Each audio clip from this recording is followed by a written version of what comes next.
Utah is heading to Morgantown, and I'm excited about it, but West Virginia is limping.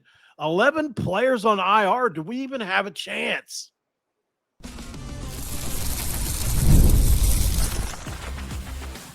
You are Locked On West Virginia, your daily podcast on the West Virginia Mountaineers, part of the Locked On Podcast Network, your team every day.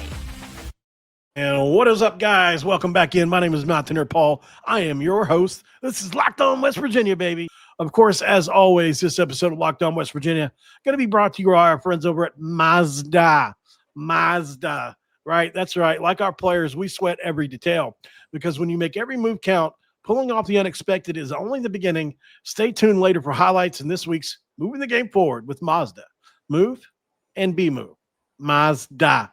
Not here alone, man. Obviously, we've been having a lot of guests on this week, and this one is extra special because I get to talk crap to him for the next 20 minutes about how West Virginia is going to beat Utah. JT Wistrcill of Locked On Utes. Good to be on with you, my friend. And we talked about Mazda be moved. I hope I do not move people into a direction that is anger at me for some of my Utah-related takes amongst Mountaineer Nation. But I will do what I will do what I must. I do play the villain. I'm not going to lie about that. Oh gosh, oh man, how's it going, man? Your show's doing really well. Thank you. You guys are coming off a tough loss in Lubbock. No, it was home. It was home. You knocked the quarterback out, and it actually hurt you. Yeah. That doesn't normally happen.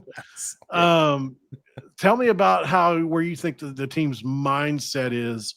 What has Coach Whittingham, Coach Scally, and company's been saying about the team and their motivations now that this loss has officially happened? Because as you know, sometimes a loss can be the one thing you need in a season.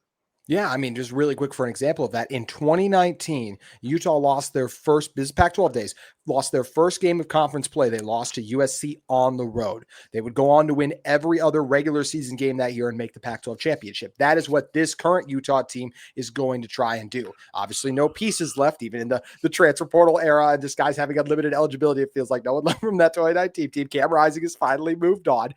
But this is Perry Ellis on the field. Yeah.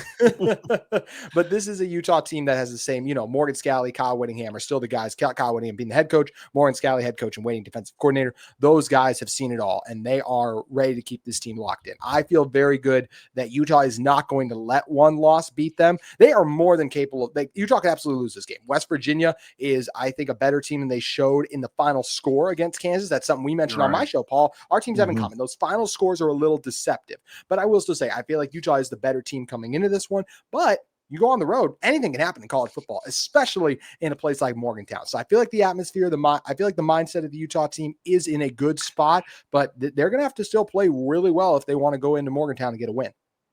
The anticipation is that West Virginia will play Jalen Henderson or one of the other quarterbacks.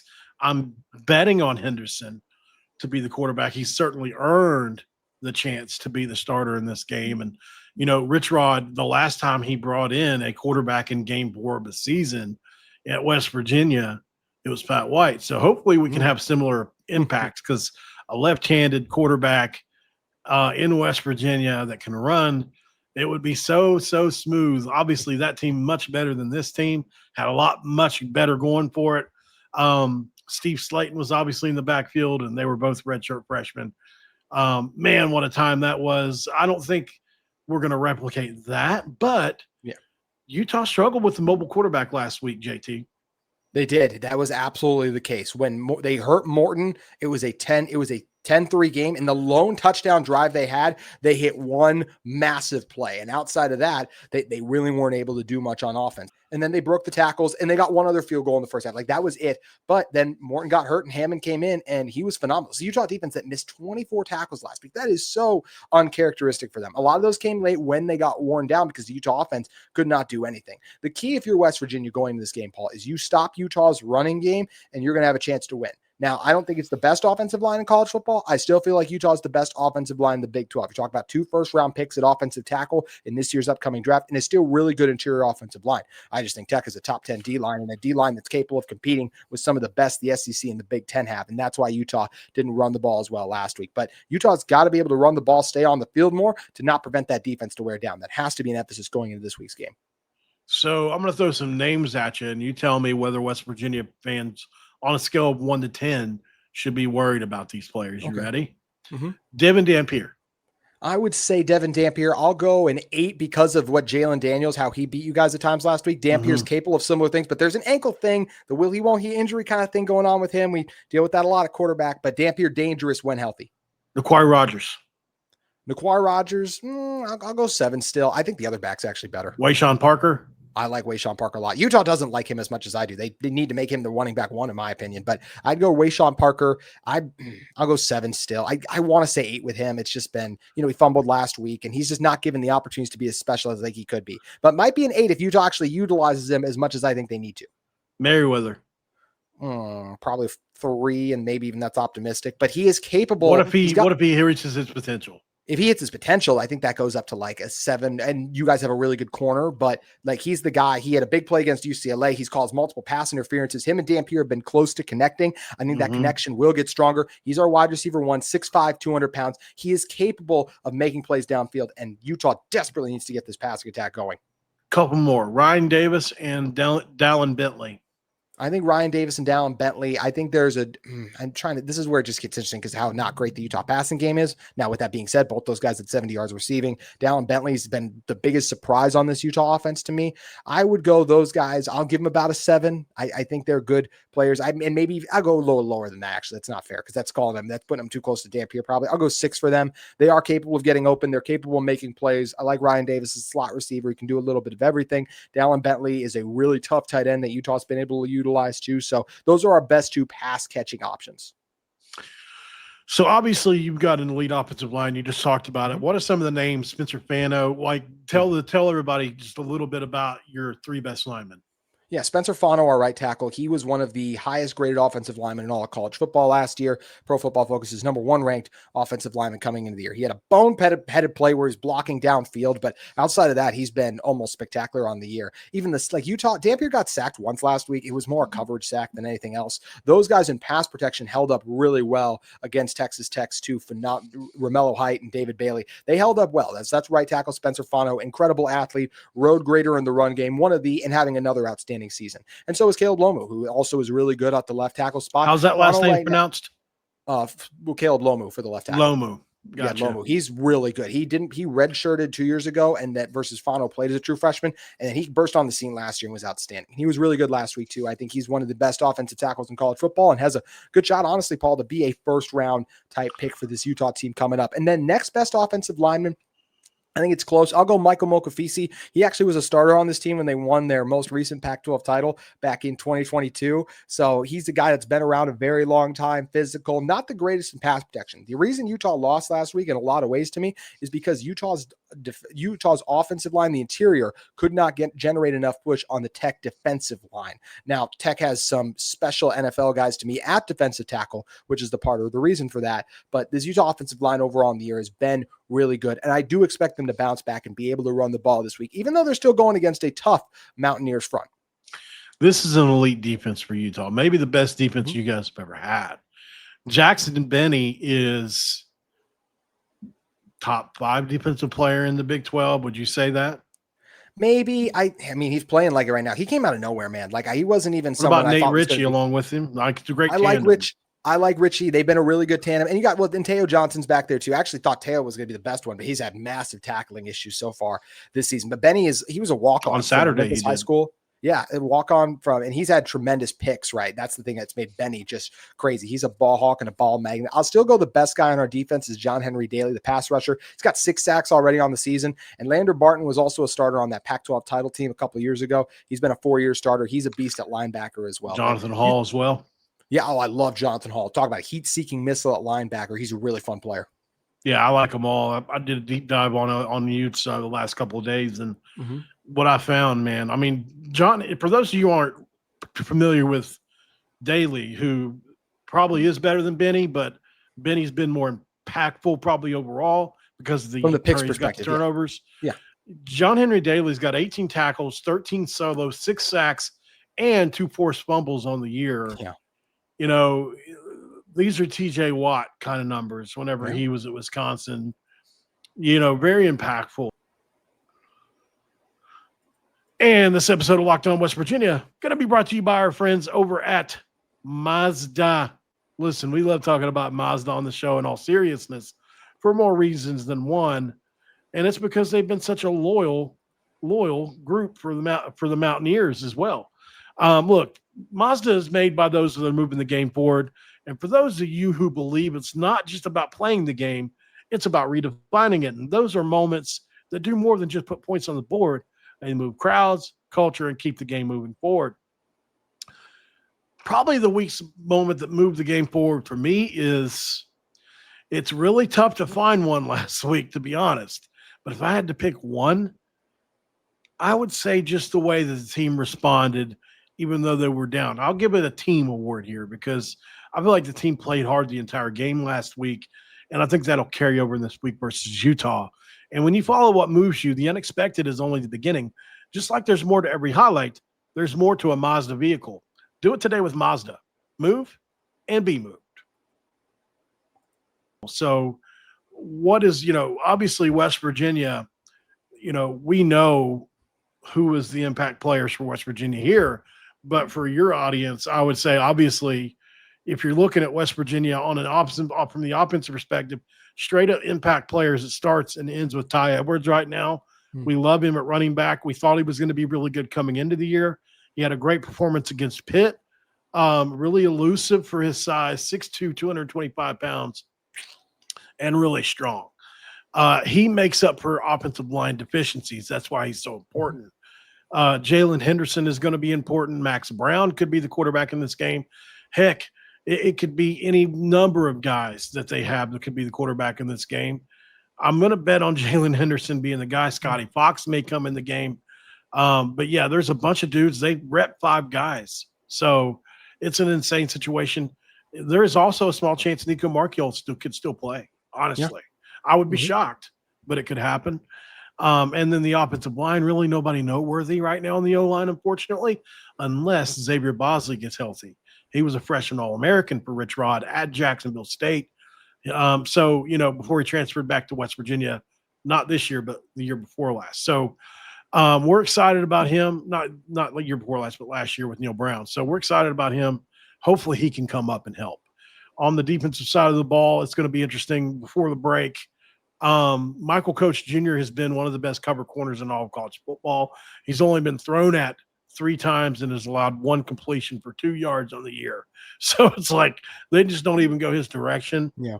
Obviously, Jamori Robinson comes in, the American Defensive Player of the Year, who's got potential to make huge impact. We're finally getting him acclimated back into the defense. I would say Zach Alley, the defensive coordinator himself, is an impact player because of how good of a defensive coordinator he is, among other things. Okay, JT, 2 scenarios. Go. If West Virginia wins this game, what does that look like for Utah?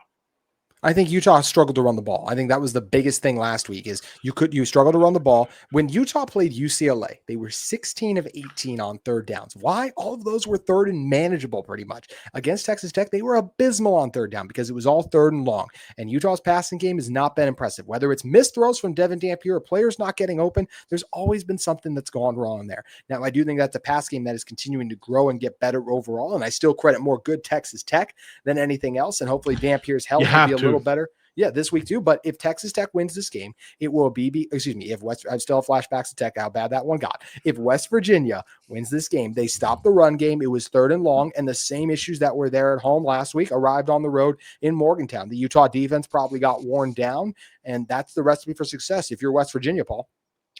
I mean, if I had to write down a recipe to lose a game, it would be 4 turnovers, 2 fumbles, 2 picks, a slow start, and 23 missed tackles. That's what you guys did last week, This right? is what we did last week. And that's crazy because Mountaineer Paul, Tech had like 14 penalties. So that's the other thing. Like that's a recipe for success to lose if you're Texas Tech. But when Utah did all of those things, that counteracts it. It does counteract it for sure. So I'm agreeing with you in a lot of that. I think the biggest thing that I'm looking for is obviously you went to Laramie on the road, which can be a tough place to play. It's up in the elevation. Yeah. You guys had a slow start in that game. a better team probably beat you that day, right? Or at least is up at I the would agree half. with that. Yes. Yeah. So, You can't score 6 points and a half, miss all those field goals, and win against P4 competition. And that's another thing I have underlined here: special teams. Dana Holgerson used to talk about there's 3 sides to the ball. Everybody says both sides of the ball. There's actually 3 sides to the ball if you count special teams. That's one area of this game where West Virginia can win. Certainly, I think we have the best punter in the Big 12, and Ollie Straw. He's proven to be that, or one of the best. And we have solid field goal kickers, and Utah doesn't exactly have that on the field goal side right now. No. Yeah, I like our punter. I think he's fine. I don't think he's like anything crazy, but he's a good punter. The Utah, what was the Utah kicker though? It's a true freshman. They call him Legzilla. I just don't think you should name a true freshman. I know he was hitting 60-yard field goals in practice or whatever. He hasn't earned that yet, right? He has not earned it at all in the field. He missed 2 field goals. Technically, it was 3, but one of them was blocked, but he missed 2 field goals up in Wyoming. And Utah's only points in the first half were a field goal. He missed the kick, but Texas Tech ran into him and he got to retry it, and then he made the one after. That is a concern going on the road in another hostile environment for him. If it comes down to the kicking game, I don't love that for Utah. Hence why I think Utah only wanted to attempt 1 field goal last week, and their offense wasn't good enough to go for it a lot on 4th down. But if Utah gets across the 50 and it's like kind of no man's land, you could maybe kick, I expect the offense to be utilized rather than trying a field goal with a true freshman. What are your game keys, honestly, though? What do you think it needs to happen? Yeah, is this for Utah to win? Yep. Yeah, so for Utah to win, they, like I said, it ties back into the recipe for the loss. Like, you have to run the ball. This Utah offense, Devon Dampier still did throw 12 interceptions last year. He's a better passer this year, and his 2 picks last week, he was really trying to force things. Overall, I do feel like he's grown as a passer. But you have to become a dynamic offense. You cannot be one-dimensional. Devon Dampier's best asset is still his legs. So get the run game going, whether that's quarterback, whether those you mentioned, Naquari Rogers, Wayshawn Parker. Those are Utah's 2 backs there. I think Wayshawn's better, but Naquari Rogers is still really good. Run the ball up front if you're Utah. What were we going to say, MP?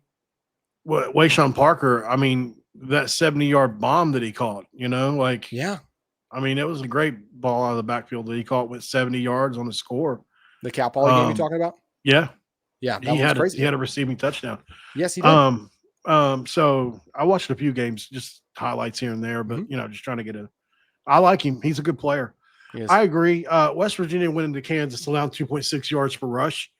And they were able to have their way late in that game. So, like I said to you on your show, if West Virginia gets in a situation where they're going 3 and out, 3 and out, 3 and out punt, 3 and out, 3 and out, 3 and out punt, and you guys are going to start to wear and lean on this defense, it could get away late, just like it did get against Kansas and look very similar. I have no doubts. If West Virginia is going to win this football game, 23 missed tackles. That's going to be something you're going to want to exploit. I don't know if you can clean that all the way up in 1 week. Obviously, you credit Texas Tech on a lot of that, but I do think West Virginia has guys. They have – listen, I told you on your show, any other year, if we had an offensive line, I would be fired up about our skill talent. It's good. But unfortunately, we just can't get those guys the ball. Rodney Gallagher is another guy we haven't even talked about. He's been our most consistent slot. He's been good. So – I know you wanted to say something. What were you going to say? Really quick, I was just going to say, Paul, I feel like this Utah offensive line is much better than Kansas's offensive line. So how do you feel like your D-line is going to be able to have that same success slowing down the run game even early on, even if you do pack the box? That's going to be what it takes. I think we have really solid linebackers in Reed Carrico and Chase Wilson. We go 5 deep at the linebacker spot. Will and Sam and Mike and the whole thing. And that's not including our edge rushers, which are just basically glorified pass rushers anyway. Yeah. They're better in run coverage than they are pass coverage. I'll say that much. They're not bad at pass coverage, but that's not their strength, So, that's going to key. That's definitely a key to the game. No doubt about it. If you guys are able to run the ball, this game's over. It's over with, unless we can move the ball as well. But, our defense is going to – it's going to be able to strap your chin. You're going to strap it up, man. I think West Virginia's got to get a turnover or 2 in this game. And at the end of the day, like I said on your show, rock fight. It's got to be a rock fight. This has got to be in the fourth quarter. This has got to be a 13-10 game. It's got to be a 16-19 game, something like that. Maybe 20-13 even. You'll take that one score going into the fourth quarter. I think if you told Rich Rodriguez that's where you'd be in the fourth quarter, and you hear this a lot, but if that's where you told him you would be, today, probably taking it. One thing we haven't talked about, and we'll talk about it next, is these two coaches are pretty familiar with each other. They've coached each other a lot, 7 times, as a matter of fact. Let's talk about it next, along with a prediction. We'll be right back. And this episode of Locked On West Virginia going to be brought to you by our friends over at, you know it, DoorDash. It's almost time for the weekend, and it's time to look back and crown this week's MVP, who delivered, powered by DoorDash. Just like you can win every Saturday with DoorDash streaks, saving more money every time you order, these players delivered when it mattered most. Let's break it down. For West Virginia, I got to go with Jalen Henderson, who delivered in a big way. Obviously, he came into the third and fourth quarter, almost 100 yards rushing and a touchdown last week. Really solid performance, showed what he could do, showed that he deserves a shot. When the pressure was on, he came in, he seized his spot, and he came through, no hesitation, no delay. If you've been watching week after week, this performance wasn't a fluke. He's done this before. Jalen Henderson could go on a streak. And just like Jalen Henderson delivered for the Mountaineers, DoorDash delivers your Saturdays with DoorDash streaks. You save every Saturday you order, stack it up all season, and you can save up to $250, including $100 in DoorDash credits. Order this Saturday, keep the streak alive, fuel your game day only with DoorDash, where the terms apply, and the promo code is through November 18th. This episode is also brought to you by 5 Hour Energy. Caffeine just got a flavor upgrade with 5 Hour Energy. The shots deliver tasty caffeine in 17 bold flavors, as each 2-ounce shot packs the caffeine of a premium 12-ounce cup of coffee, plus B vitamins and nutrients, where zero sugar and zero crashes. What I love most, JT, is how portable they are. Big taste, tiny shot. You can take it anywhere you go and get that boost you need. Look, I love the great flavor. It's just something that's old school. It's something I really like. It reminds me of back in the day when I used to drink grape Kool-Aid over at my grandma's house, which I call Mamaw. That's exactly what it reminds me of. So that's what sticks out the most. Enough with boring, flavorless caffeine. It's time to give your caffeine a flavor upgrade with 5 Hour Energy shots. Get the favorites you love or be bold and try something new in store or online at 5hourenergy.com or Amazon today. All right, guys, we are back here locked on West Virginia in segment 3. So West Virginia, Rich Rod 5-2 versus Kyle. November 17, 2012, Arizona 34-24. 2013, Arizona 35-24. 2014, Arizona 42-10. 2015, Arizona 37-30. And then Utah got the last 2 out of 7, 36-23 and 30-24. So that could be, or at least versus Utah. I mean, Whittingham was there for all those, wasn't he? Yes. Yeah, he was. Yes, absolutely. So, Rich Rod, obviously, that's the thing, too. I think a lot of people forget.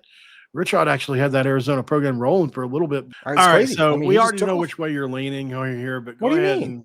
What do you mean? Well, I mean, you're picking West Virginia. Right? No, I'm not picking West Virginia. I'm not crazy. I'm going to pick the Utah Utes to win. I'm going to pick North Carolina. I'm going to pick the Utah Utes to win this one. I think they have a bounce back performance. They're respectable, I hope. Yes, yeah.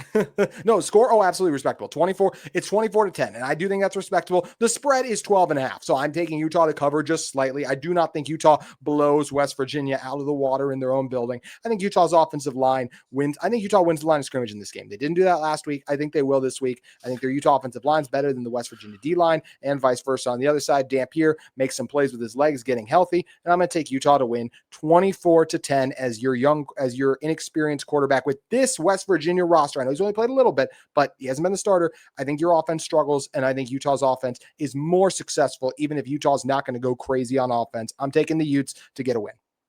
Oh, that all hurt. Okay, so like I said earlier, under Neil Brown, there's no way we win this game. These are the games Neil Brown lost when we really needed him to win. I don't know in year one if Rich Rod's got the juju yet, but we're going to find out. I'm going to pick West Virginia just because I've got some heart. I'm not giving up on them yet. Mm-hmm. We're at home. You guys have got to travel all the way across the country, right? Mm-hmm. You have not been a big chunk play team this year. As a very matter of fact, you're the antithesis of that. You've been real, like you said yourself, 4-yard passes. West Virginia keeps everything in front of them and keeps your run game in check. Make it a rock fight.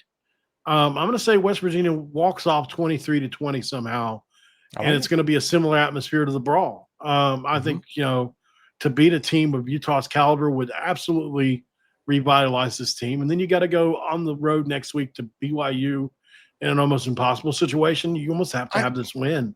Yeah, I really quick. I don't know why I'm going to just irritate BYU fans who might be randomly on this. I don't think BYU is some unbeatable juggernaut. They have a true freshman at quarterback. No, you're Their right. offense has not been very impressive. Oh, it's going to be a fun game. I can't wait for you to see this atmosphere because I'm excited. I know you've seen West Virginia games before, but when it's your own team, you kind of pay attention to the atmosphere a little bit more. So I'll be curious to hear some of the reviews from the other Utah fans on the atmosphere and how it measures up, because everybody knows it's probably us, Oklahoma State, and you.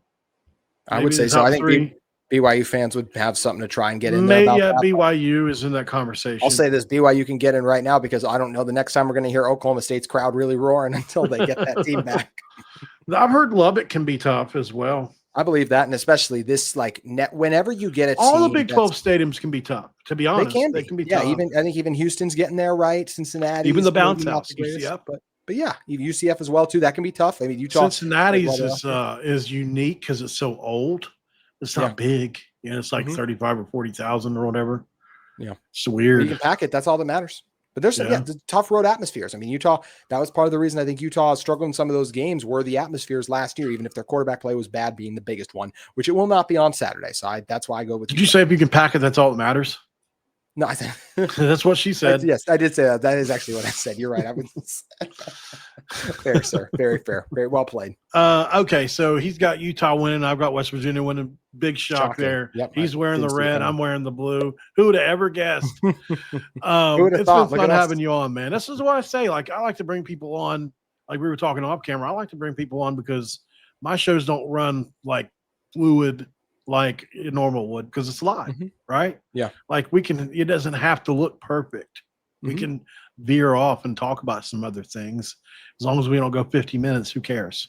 Exactly. Hey, as long as we're getting results. That's why I said, for those of you who won't know this, because it's behind the scenes a little bit, I just recorded with Paul before. I texted Paul saying, I want to record 2 shows with this week with you, my friend, because I knew Paul is a premium guest. Wow. Premium. Appreciate it, man. You're also a premium guest. And before you get out of here, tell everybody where they can find you and what you're up to. Yeah, if you guys want to get my mentions for anything I said today, you can head over to Locked On Utes on YouTube. You can follow me at JT Wistrcill on social media as well. I'm really excited for this game. I don't want anything I said to be too misconstrued. I think West Virginia is more than capable of winning this game. Just because I think Utah is going to do does not mean I think I will be like, there's no way West Virginia wins this. So love you, Paul. Love your fan base. I think it's going to be an awesome game. I can't wait for Saturday. Same here, man. Guys, I appreciate y'all for joining.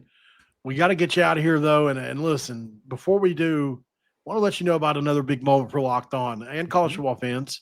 Locked On and Fire TV present college football's kickoff. It is your ultimate college football weekly preview. Drake Toll of Locked On Big 12 leads the conversation along 2-time AP Coach of the Year, Gary Patterson, Chesty himself, and also former college star Jesse Holley, and of course Locked On's local experts like JT and myself. It is a college football preview only Locked On can do. So catch college football kickoff every Thursday throughout the season. That'll be only on Fire TV. JT, I appreciate you for being on here, man. Guys, thanks for joining in. We will be back tomorrow with more content for you. Until then, Q Country Roads, and we're out of here.